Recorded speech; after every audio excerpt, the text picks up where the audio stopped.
زلابيه او العوامه بطريقه سهله وبسيطه جدا. حابه طبعا تحط لها نوتيلا، حابه تحط لها جوز الهند، اللي انت عايزاه. احنا بنحبها كده بالسيرب بس طبعا ناجحه وتحفه جدا. معاكي صفاء بنجاهد من صفحه طبق طوانه. اول مره تشوفي القناه بتاعتي ادعميني بسبسكرايب، فعلي معايا القناه عشان يوصلك مني كل جديد. شكرا جدا للمتابعين. المقادير بتاعتنا بسيطه النهارده. 3 كوبايات من الدقيق، معلقه كبيره زيت، معلقه كبيره سكر، معلقه كبيره خميره، ذره من الملح عشان ما تنساهاش، 3 معالق من النشا. تمام. كوبايتين ميه دافيين لكوبايتين وربع. هنعمل ايه؟ اول حاجه هنعمل الخميره عشان نفعلها. الخميره كده نحطها كده، نحط عليها السكر. تمام. وربع معلقه ربع الميه الدافيه، ونقلب ونسيبها. الخميره بتاعتي اتفعلت بالطريقه دي. بشوفوا اي بوله عندي حبذا تكون بلاستيك عشان تخمر الحاجه كويس. نبتدي نحط بقى الزيت بتاعنا كده. تمام. مكونات الكفه بتبقى على بعضيها، النشا على الدقيق مع ذره الملح، وبقلبهم وبنزل عليهم وبنزل بيهم على الخليط بتاعي. نقلب بقى كويس كده بايدينا او بحاجه، وننزل الميه بتاعتنا بالتدريج. ليه؟ عشان الدقيق بتاعنا هو لازم يكون متعدد الاستخدامات، ولكن الدقيق كله مش زي بعض. فزي ما هتاخد ميه يعني زي ما هتتعجن معايا وتلف بالتدريج كده زي ما انت شايفه. بصي بس كده، ونقلب ونشوف. بنفضل نعمل فيها كده كانك بتربي حاجه بالظبط. تمام. هتعملي كده بايدك او بالمعلقه. طبعا هي ايه محتاجه ايدين عشان ايه العجينه بتاعتي ما تبقاش مخرزه. فبعمل فيها كده. بصي كده بعمل كده فيها قوي لغايه ما تنعم. بصي احنا قلنا 3 كوبايات دقيق، طبعا ما خدوش الميه كلهم. بصي الدقيق مختلف عن بعضه، خلاص خدوا بتاع كوبايه ونص ايه للميه. بصي كده. بصي العجينه بتاعتي بقت ايه سهله وبسيطه اهي، ما فيهاش اي تخريز وخفيفه. هي خفيفه وفلافي بس في نفس الوقت تقيله متماسكه زي ما انت شايفه. هنحطها بقى تخمر. بصي العجينه عامله ازاي اختمرت. بصي الفراغات دي معناتها ان اختمرت. بصي تحفه جدا، بقت فلافي حلوه قوي. نطلع منها الهواء بالطريقه دي. خلاص كده هو طلع. تمام. طبعا ممكن تحطيها في الام اللي هو الكيس الحلواني، بس انا حابه اعمل كده. بصي كده انا بدهن ايدي كده زيت بسيط، وبمسك العجينه كده زي ما انت شايفه، وادهن المعلقه زيت. والزيت بتاعي درجه الحراره بتاعته مش عاليه قوي، متوسطه. تمام اهي. بعمل كده واحط. تمام. طبعا انت بتتحكمي في المقاس، بس المقاس اللي هو الايه المتوسط ده هو اللي حلو. وتحطي بقى كده بالطريقه دي اهو. بصي تعملي كده وتقطعي وتحطي.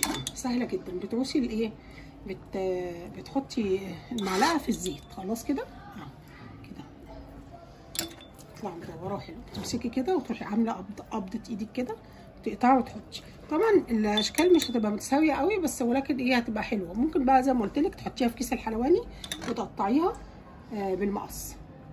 بس انا بقول لك لو انت ما عندكيش كيس حلواني بنتصرف. تمام كده نعملها. انا عامه بحب اعمل الزلابيه كده. بصي ابتدت بقى ايه تعوم على الزيت اهي. هي اسمها طبعا عوامه لان اول ما بتدخل في السوا بتعوم. ليه الزيت متوسط بتاعي؟ عشان عقبال ما اكمل الطاسه بتاعتي بتتنفخ كلها. ونعملها طبعا نص سوا وهوريكي الخطوه الثانيه.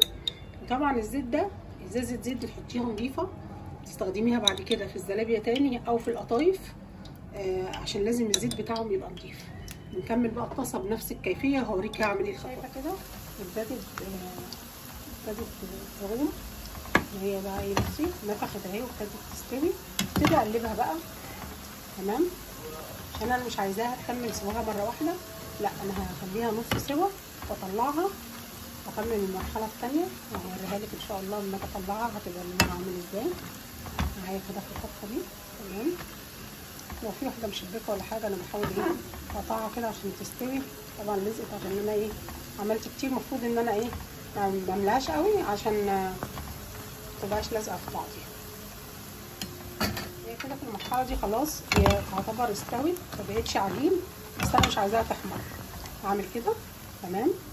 واطلع على مصفى. اطلعها على مصفى بسرعه كده اهو. وهدي بقى النار شويه عشان احط ايه انزل بالايه بالكميه الثانيه بقيه الكميه بتاعتي. سوى طاسه او 2 على حسب ما ايه تيجي. ده السيرب بتاعي احنا عاملينه مع بعض. بصي عامل ازاي تقيل جدا. اي حاجه بتقليها بالزيت، قطايف، بلح الشام، زلابيه، بالعسل التقيل. مقاديره ايه اللي عملناه؟